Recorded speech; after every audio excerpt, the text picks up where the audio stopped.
Hello and welcome to our webinar today. I'm John Tolbert, lead analyst here at Kuppinger Cole, and today our topic is the urgent need to protect the most critical business assets, data and people. And I'm joined by Kristen Brennan, the Channel Development Manager at Safetica.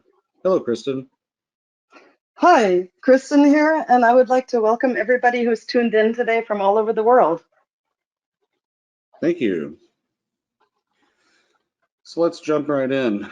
But a little bit before we begin about some of our upcoming other live events, we have a couple of virtual events in February and March on privileged access management, then zero trust, and then EIC will be hybrid in 2022, meaning it will be online and in Berlin this upcoming year, May 10th through the 13th. So we hope you can join us for that. Some logistics info, everybody's muted. We'll control that. There's no need to mute or unmute yourself. We're going to take Q&A at the end. You'll see a question and answer blank in the GoToWebinar control panel. You can type those questions in at any time and we'll take it at the end of our session. We're also doing a couple of polls, one at the beginning, one at the end of my session, and we'll talk about the results during Q&A. And yes, we're recording this and the slides, and the recording will be available probably tomorrow. So I'm going to kick it off, talk about the information protection lifecycle and the role that DLP, data leakage prevention kinds of tools can play in an overall security architecture. And then I'll turn it over to Kristen, and then we'll do the Q&A.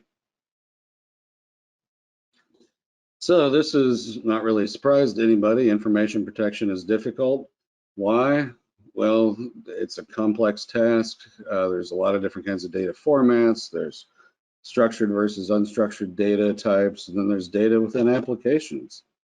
It's widely distributed, on desktops, servers, applications, cloud, mobiles. Data is everywhere. And there's a lack of consistency, integration, and even interoperability amongst different kinds of security tools. You have security tools that might work at the network layer, or that might be appropriate on desktops, but they don't really work on mobile. So there's lots of different kinds of tools, and they don't all necessarily work well together. So of those three causes of our problem, which one do you think is the most challenging aspect of protecting information? Is it the complexity, the distributed nature of where data resides, or the lack of interoperability? And we'll give you a few seconds to answer the poll question. Okay, well, we will take a look at the results of that at the end. Thank you. So I like to go out and look at hackmageddon.com every once in a while, and I see these are kind of averages. They update it monthly, but what are the nature of these different kinds of data leakage incidents? About 85% of the time it's cybercrime, around 13% it's espionage. Cyber warfare is only about 1%, and then other maybe unidentified motivations are 1% also. So a few years ago, we put together what we call the information protection lifecycle, which is just a way to sort of help understand how the different tools that are in the information security space can help protect information at different phases of its life. Information is created, or maybe discovered in an inventory. That's a great time to, figure out what kind of data it is, apply classification or categorization. Then after that, when it's in the prime of its use life, you have to control access to it, secure it, monitor it to make sure that it's being accessed properly, detect inappropriate accesses of information or attempts to exfiltrate it. Contain and recover from incidents when they are discovered. Deceive, deception is an interesting and very valid methodology for improving the monitoring and detection of nefarious attempts to get your information. We'll go into each one of these in a little bit more detail in the next few minutes. And then lastly, there's dispose. Once information is no longer useful or you don't have to hold on to it, then you can either archive it or delete it. So acquire and assess. Whenever data objects are created, or if you run a data inventory and you find information, that's a great time, for unstructured data at least, to apply some metadata tags that could be used for access control and can also be used by DLP tools to make policy-based decisions about what can be done with the data. And DLP tools are great in many cases for running these kinds of inventories, discovering the data, and applying the metadata tags. For structured data in databases, sometimes it's not just like a simple row or column that might constitute sensitive data, but maybe groupings of those. So, database security is more complicated in that sense too, because, it may be combinations of rows, columns, and you may have to implement tools like, access control proxies in front of databases to make sure that inappropriate access doesn't happen. So on the control access side, the XACTML reference model, I think, is still a very good way to look at how authorization should proceed within applications, or, even just going from, let's say desktop to a data store or a collaboration system. A user makes a request that's intercepted by a PEP, policy enforcement point, which then sort of intermediates and asks a policy decision point. Should this user coming from this device looking for access to this file be allowed to get it? The policy decision point makes those decisions at runtime, but it's getting information from the policy information point, which is where the predetermined access control policies and user information stores live. And those are in turn, maintained and created at a policy administration point. So, this model still works and, is a good way of describing the overall access control methodology that many different systems use today. So securing, often we mean encryption for confidentiality. And encryption needs to be present in many different places. So we'll start off by looking at encryption in transit. SSL, as you know, is outdated. There are plenty of attacks against it. I think everyone should be using at least TLS 1.2. TLS 1.3 is available and preferred. We have to consider risks of implementation errors. There was the Heartbleed incident a few years ago. A strong implementation, well thought out implementation is absolutely necessary. If you can't just apply security without making sure that it's done quite right. There are still, unfortunately, unencrypted protocols that are widely used around many enterprises, and things like Telnet and FTP. At this point, it's a good recommendation to use encrypted transports, things like SSH, SFTP.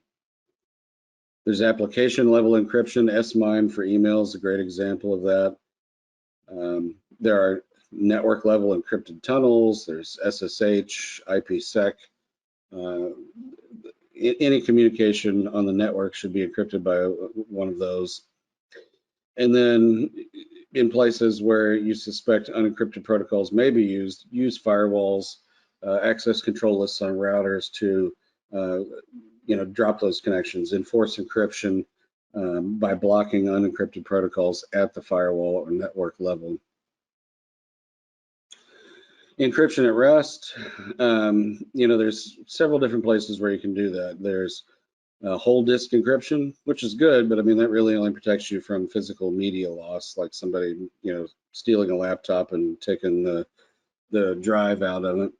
There's file level encryption, encrypting specific files based on, a user initiated action or, a program that manages file level encryption across your enterprise. That's That's a good way, especially like if you're doing file sharing in a collaborative environment. There's database level encryption. Again, this can be, quite granular at the table row, column level. And then application encryption, things like S-MIME, encrypting, making sure all the data in an application is encrypted. Lastly, we've got encryption and use. This is probably the hardest part. There's homomorphic encryption. This is, performing calculations on encrypted data, and, even the results as they're created are encrypted. This is still mostly academic at this point. There aren't a lot of viable products out there that do that. There's format preserving encryption, but this only works with, a few applications on things like input validation. It can break other functions. Sometimes vendors, in an effort to be more compatible with other solutions in the space, kind of weaken that encryption, and it's fairly limited in the number of like cloud services that support that. Then we have secure enclaves, which really isn't encryption of use. It's sort of carving out a secure place or a work environment that, everything is encrypted. Organizations will probably set up, like SSH jump boxes to get into the secure enclave. Once inside, the data is only decrypted, within this especially protected environment. Everything else around it is decrypted or encrypted. But, that's very difficult administratively to keep secure enclaves secure. Then there is the monitor and detection. And as you'll see, and you probably know, there's just an alphabet soup of different kinds of monitoring and detection tools. So here we see, your infrastructure, and that can include everything from, your on-premise servers, desktop machines, and then all the other security tools that can feed into the SIEM, the Security Incident and Event Management System. We have things like endpoint protection, endpoint detection and response, next-gen firewalls, web application firewalls, various cloud providers, DLP, NDR, data leakage prevention, network detection and response tools, all should be plumbed into the SIEM. Excuse me.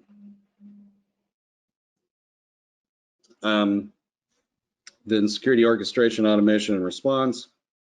That is a system that can help organize, collect information, from cyber threat intelligence sources and help make responses back to enterprise security tools based on what's discovered by the SIEM.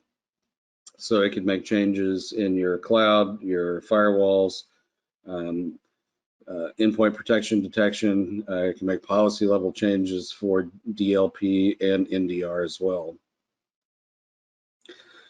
So, with the MITRE attack framework, we've seen a shift from, let's say, the Lockheed Martin kill chain, which was more focused on prevention. MITRE attack is more about detecting incidents that have happened and responding to them. And I think this is a pretty significant change.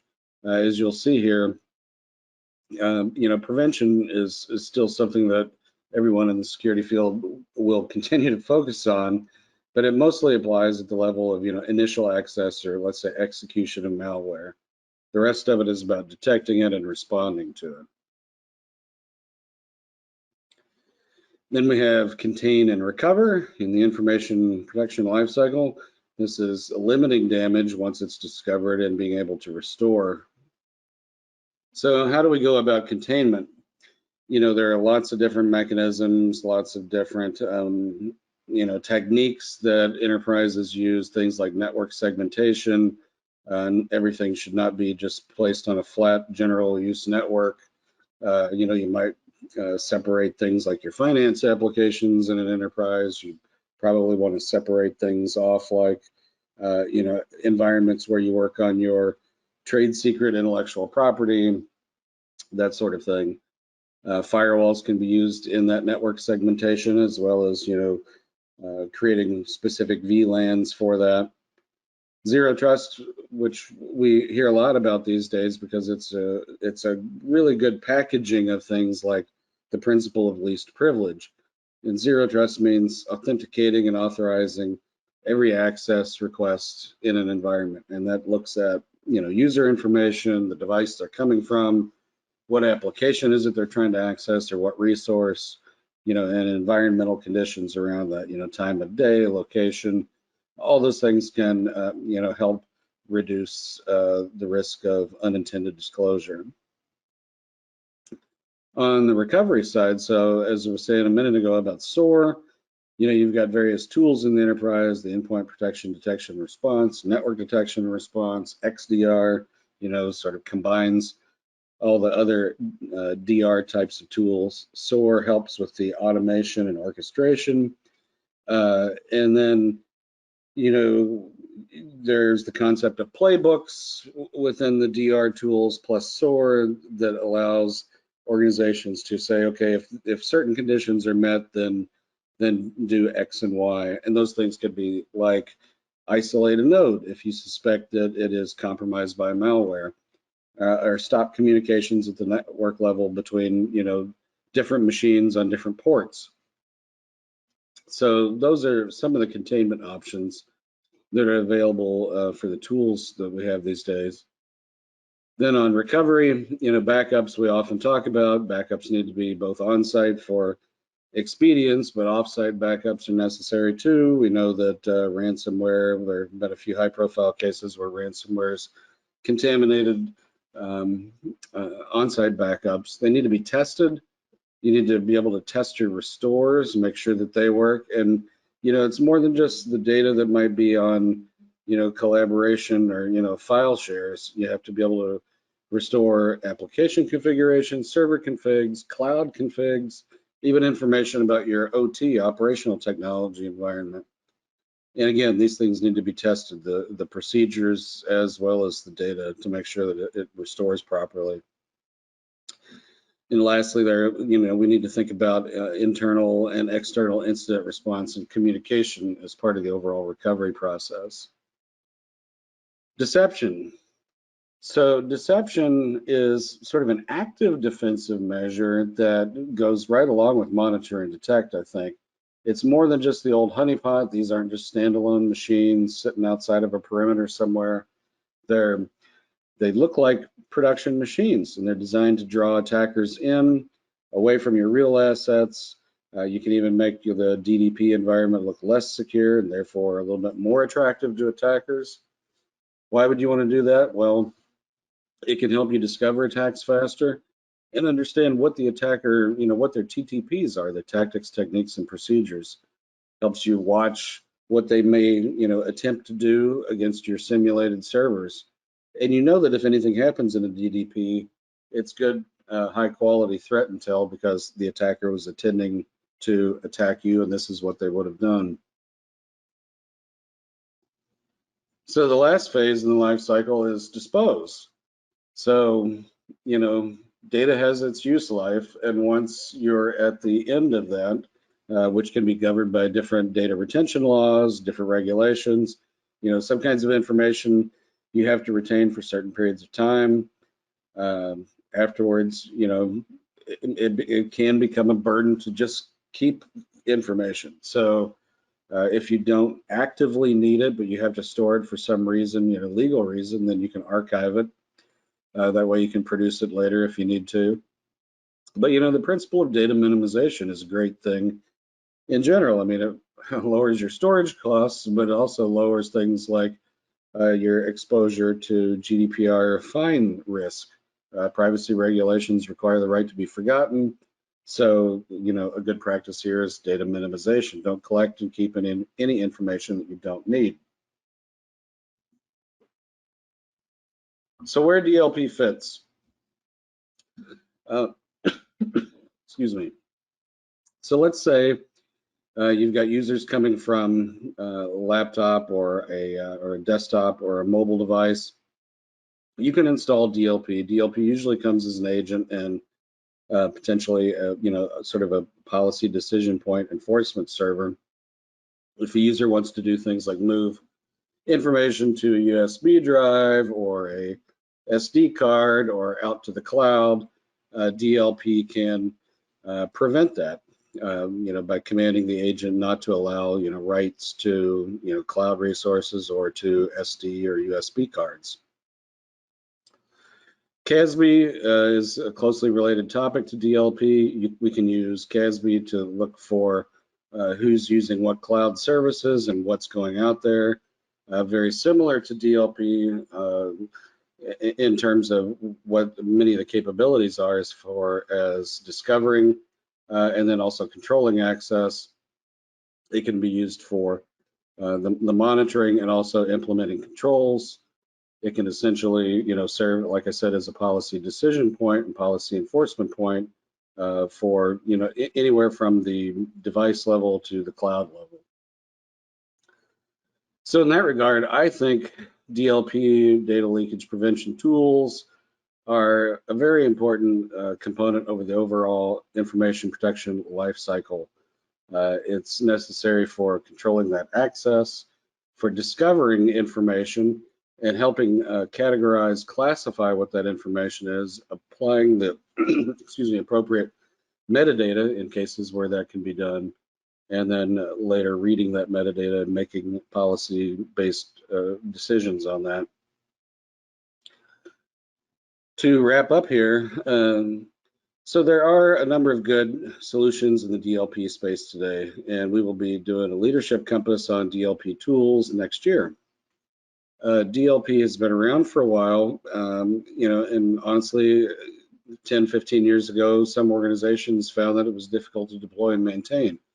Good news is we believe that vendors have made really good strides to improve usability. Things like PII data breaches and insider threat are two of the primary drivers why enterprises of all kinds are looking for DLP tools today. And increasingly, in the market, customers perceive DLP as being ready to meet the challenges that businesses have today. So to kind of wrap it all up together here, DLP is can be an important component for information protection all across the life cycle. And without a data leakage prevention tools in place, there are likely significant gaps in your overall security posture. So we will finish up my time with a second poll here. And I'm curious, does your organization have DLP in place, or are you considering it in the near future? And our suggested answers here are, yes, we have it. A, deployed effectively. B, well, it's something we're planning for. Or C, no, it's not really under consideration.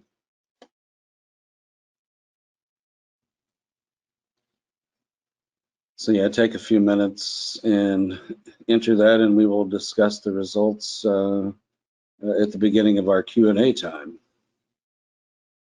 Okay.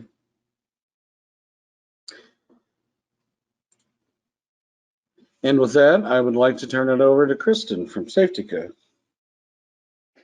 Thank you very much, John, for that introduction and overview of how DLP and insider threat protection fit into the overall information protection lifecycle. So now I would like to focus a little bit more on the topic insider threat protection. And I'm going to start with the bad news first. Insider threats are on the rise. Let's talk a little bit about what this means.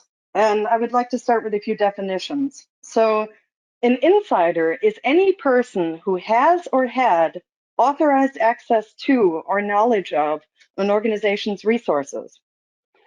This can include personnel, facilities, systems, and of course, data. And the insider threat is the potential for that person, that insider, to use their authorized access or understanding of the organization to harm the organization.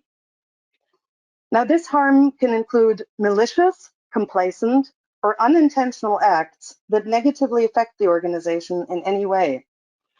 Of course, today the big topic is data and the result of such a threat being its leakage from the organization. According to Securonix's 2019 Insider Threat Survey report, 73% of companies confirm insider attacks are becoming more frequent. Let's examine why this is happening. Verizon's 2021 Data Breach Investigations Report states that 45% of employees take work-related data with them when leaving the company. Now, that's quite a significant number if you consider that that's maybe roughly half of the employees. And we all know what can happen when sensitive data gets in the wrong hands. This can include financial information, company secrets, intellectual property, or even confidential personal data. Now imagine for a minute the, let's say, disgruntled employee that leaves the company and uploads vital client information to their personal cloud drive. Or the contractor who unintentionally loses an unencrypted USB device full of CAD designs. The harm to reputation, profitability, and competitive advantage can, of course, be enormous for these affected organizations, not to mention the direct financial repercussions. So it's no big surprise that data leaks caused by insiders fill the media. Roughly 2/3 of companies are afraid of malicious employees.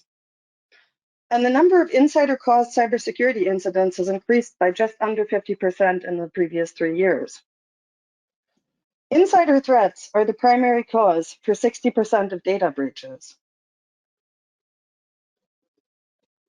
Now, how bad is the financial damage? So, according to the Ponemon Institute, an incident involving employee or contractor negligence can lead to costs of just over $300,000. While a malicious or criminal act can cost the company over $755,000. And we've seen about a 31% increase in these costs over the last 2 years. So it raises the question, why does it cost so much? The answer is, it just takes too long to discover. According to recent studies, 88% of companies cannot consistently detect insider threats. And 68% of data breaches take months to discover, with 2 months being the average time to contain an insider threat incident. So of these costs, about 90% of them go towards containment, remediation, incident response, and investigation. At this point, we should also keep some key market trends in mind. Data is increasingly important in an increasingly digital world. Data and people are what drive modern businesses, and protecting them is essential. Organizations also need to increasingly comply with regulations around data privacy and other compliance regulations, not only to protect their own employees, but the customers and clients that rely on their products and services. With the rise of the remote work era, which of course we've seen a lot of in the current COVID crisis, companies really need to gain even more control over their data.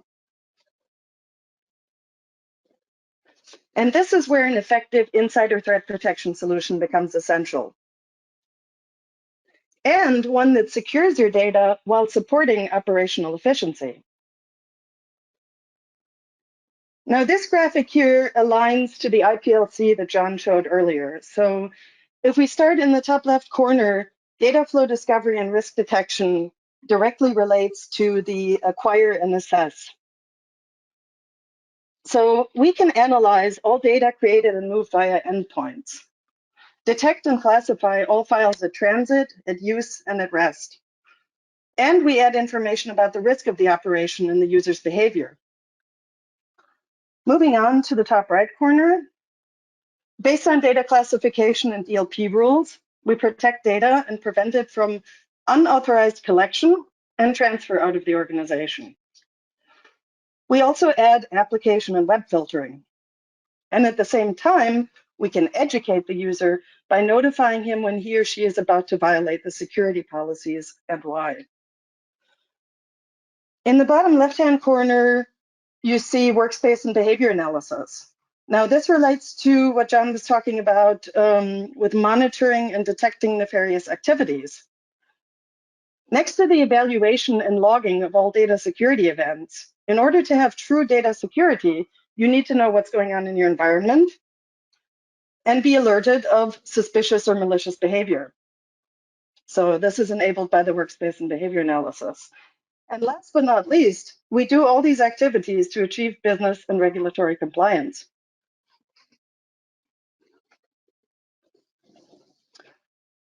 Now, to be able to protect your sensitive data, first you need to discover where it resides and flows. So as I mentioned earlier, we detect and classify all files at transit, at use, and at rest, and add information about the risk. This is what we call insider threat detection. Data is classified based on content, including OCR and for images and for scanned PDFs, based on context, metadata, so that means where, how it was created and moved, and based on user-based classification. With this combination of various approaches, together with what we call smart scanning, we can enable efficient data discovery and classification with a low impact on your endpoint and daily work. So in other words, we don't interrupt your work or overload your chip and memory. Using this classification and both predefined and custom DLP policies that can be set on a very granular level, we can enforce the security, but also educate the users by showing them notifications when they're about to break the company rules. In general, there are several modes to choose from for the protection part. So we can either silently log all the activities in the background and allow users to do whatever they want.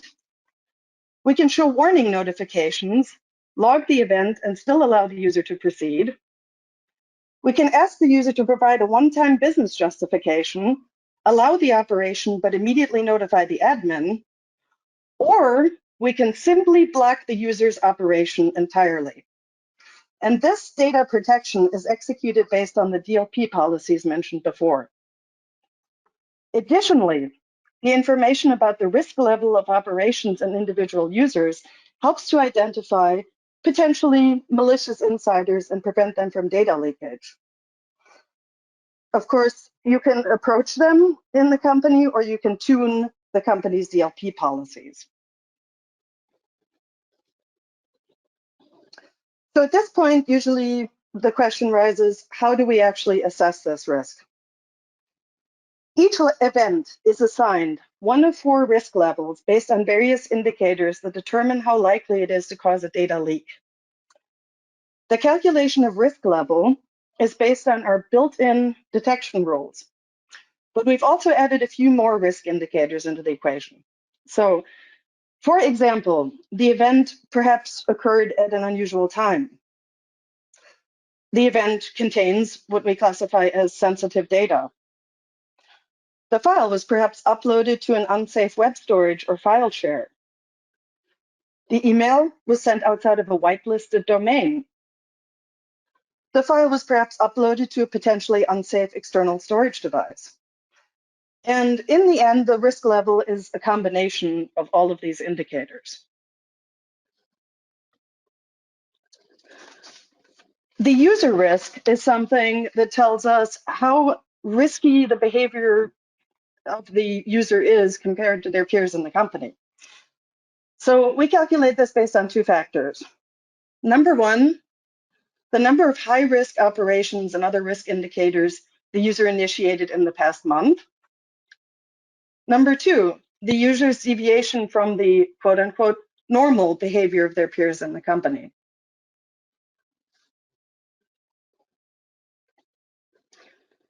At Safetica, we cover all communication channels. So, of course, classic email, file share, instant messaging, mass storage devices, and even traditional printing. We are multi-platform and cloud ready.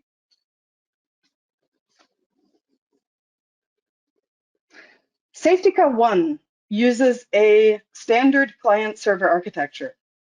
So the server can be deployed on-premise in a virtualized environment, or we also have a lightweight cloud-native alternative that covers the core security scenarios. We call it Safetica Next, and I will talk about it a little bit later. The solution must be installed on the server with an SQL database and the clients on the endpoints. The policies can be created in the console and applied to the endpoints. Now, it's interesting here to note that the policy enforcement at the endpoints works even if the server is in offline mode. So that means you'll still be able to notify the user, block his or her operations, or let him or her justify it on the endpoints, even if the server is not connected to the internet.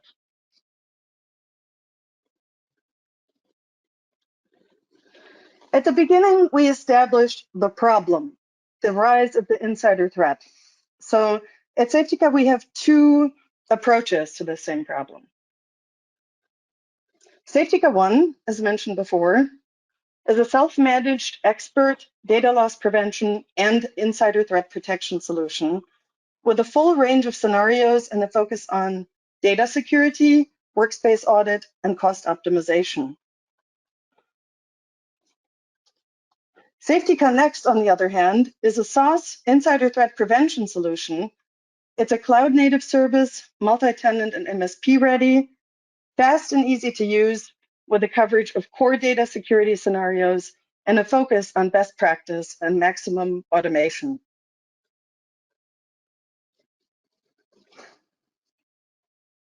Of course, no cybersecurity solution can effectively protect your organization if you're not able to implement it, integrate it into your IT security stack, and maintain it in the long run. So Safetica solutions are easy to use and quick to deploy, provide a clear context for all data, automated risk analysis, low hardware requirements for endpoints and servers, enable seamless integrations into the IT security stack, and allow for high environment flexibility.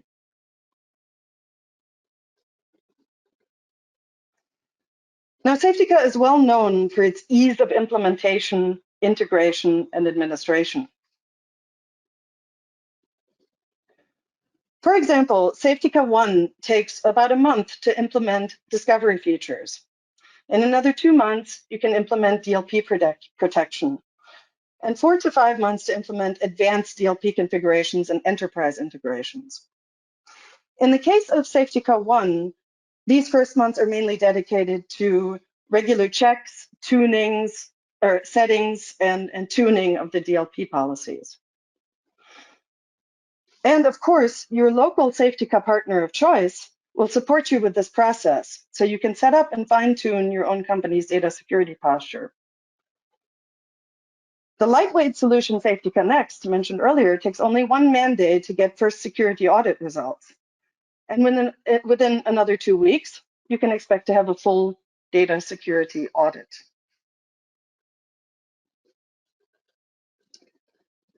The time to a security assessment is also short. So what that basically means is within 1 month, in a fully guided process, you'll have enough insight into data flow, insider risks, and potential incidents to decide if this is the right insider threat protection solution for you. Now let's see what our customers have to say about it. Excuse me. So in this year, Software Reviews collected many user surveys, and they ranked us first place in ease of implementation among 8 DLP vendors with 82% customer satisfaction. And now if you see the dark green characters on top, those are the customers that are absolutely delighted with this capability.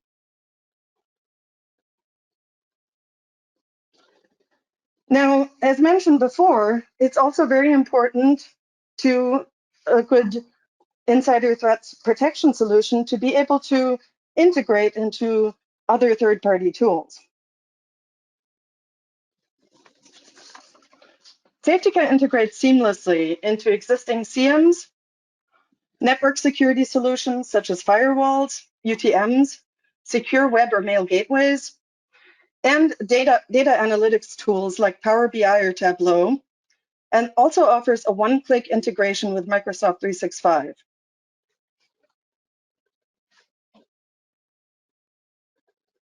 Here are a few of our technological alliances. We are a Microsoft Gold partner, Fortinet Fabric Ready, and a global partner of ESET and Metrics. And we're also compatible with all of these security vendors. Now, of course, it's always nice to show logos, but what does our customer base say? So we were ranked #1 in terms of data integration with 80% customer satisfaction.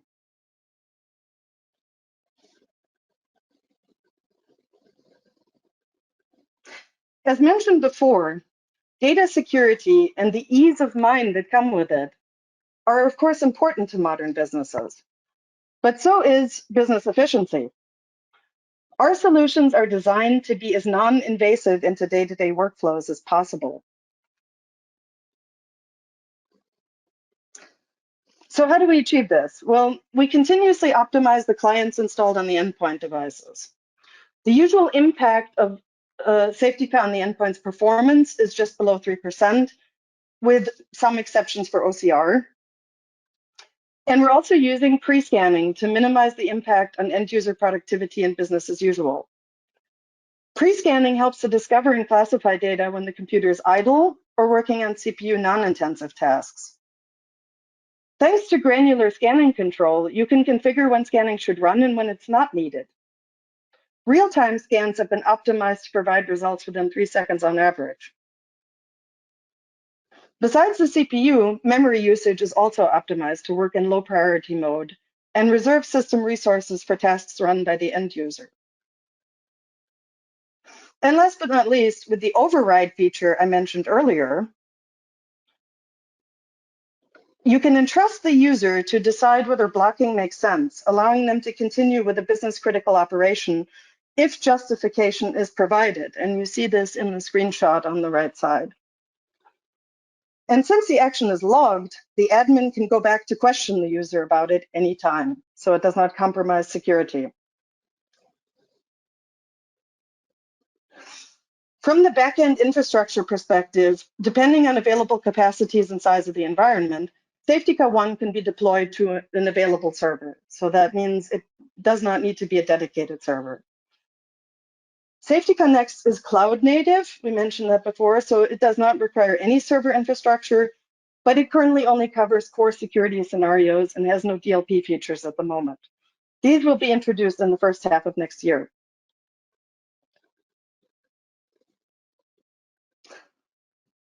We believe an effective insider threat protection solution should also provide clear context to all data. So we give insight into what files are leaving the company and provide clear context by showing when, where, how, and by whom files were used and sent out. Therefore, you can identify how company data is used and where it is stored and sent. So based on that, we can provide you with a comprehensive overview of processes, risky events, and security incidents throughout your company. And thanks to that information, you can then implement the optimal DLP policies for your security posture. So coming to the end of the presentation here, what is the overall rating of Safetica by our customers? According to the user's evaluation, you can see that Safetica is one of the best DLP solutions in customer satisfaction. Most of our interviewed users would recommend us. All of them plan to renew, and 3/4 are satisfied with the price performance ratio.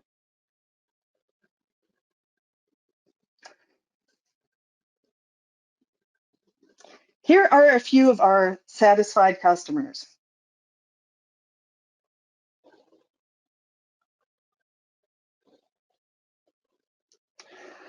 Once again, these are the things we believe are essential to an effective insider threat protection solution. The coverage of the scenarios, DLP, insider threat protection, and support for regulatory compliance.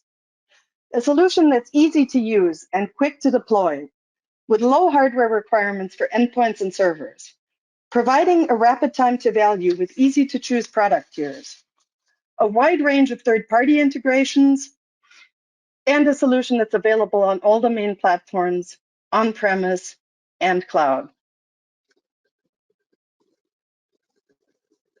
So thank you very much. And I would hand back over to John at this point. Thanks, Kristen. So we'll move into the Q&A section here in just a second. I encourage you, if you have thought of any questions over the last 40 minutes or so, please feel free to enter them into the questions blank in the GoToWebinar control panel. And before we launch into that, we will take a look at our poll results.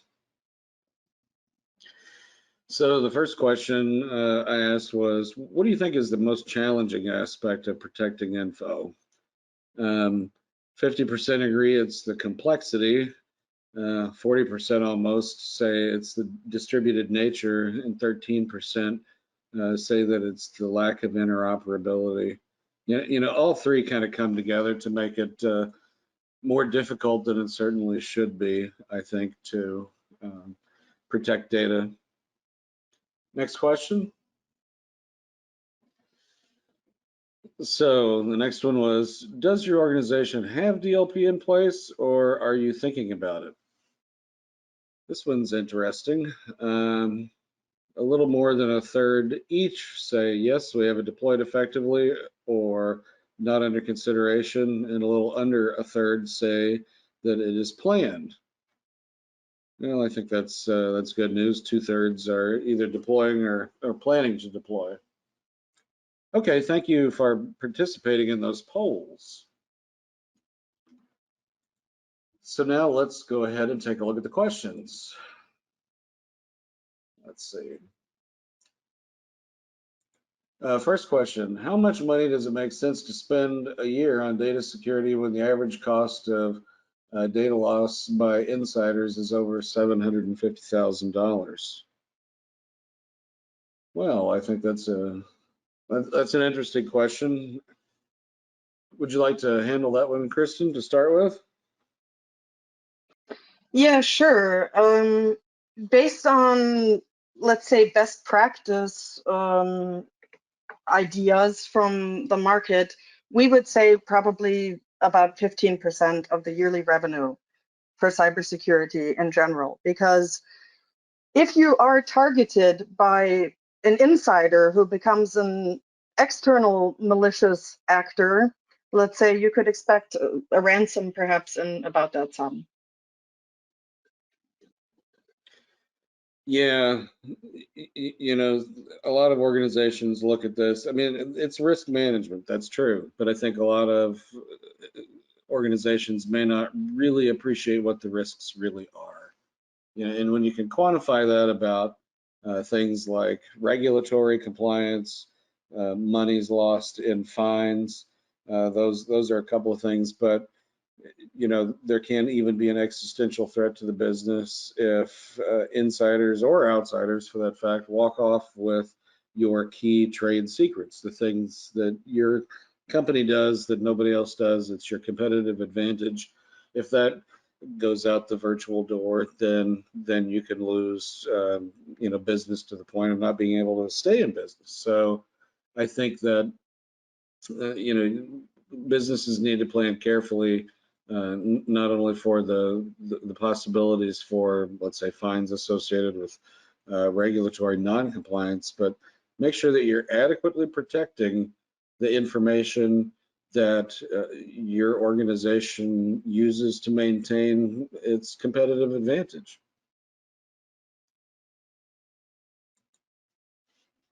Next question is, there are numerous stats about the average cost of data breaches that range from hundreds of thousands to millions of US dollars. How are those costs calculated? Yeah, so as I mentioned, about 90% of the costs go towards containment, remediation, incident response, and investigation, according to the Ponemon Institute. But as you just mentioned, it is not to be underestimated how much money a company can lose in competitive advantage, or being put under pressure by a bank to lower their scoring, making loans more expensive, losing customers. These are all part of the costs. So often in cybersecurity, I think we think that we think about fines, compliance fines, but there is much more to be considered when you lose your sensitive data. Yeah, yeah, for sure. I think if you look at the amount of what it would cost to recreate the data, thinking about not only what does it cost to secure it, but what were to happen if you were to lose it. I mean, I think the numbers that we see, from various places like Ponemon Institute, I think they're great because they help organizations quantify, what average costs that have been experienced around industry are. But, if you're at a point where you have lost, some very critical piece of sensitive information, that can be far higher than what is shown in any of these estimates. I mean, if you lose that secret sauce that makes your product what's special about it in the marketplace, then you can't really recover that. Or if you're going to try to do estimates about the cost per data breach, then you need to think about what does it cost to recreate or create something new that would, preserve your business in case something critical was lost.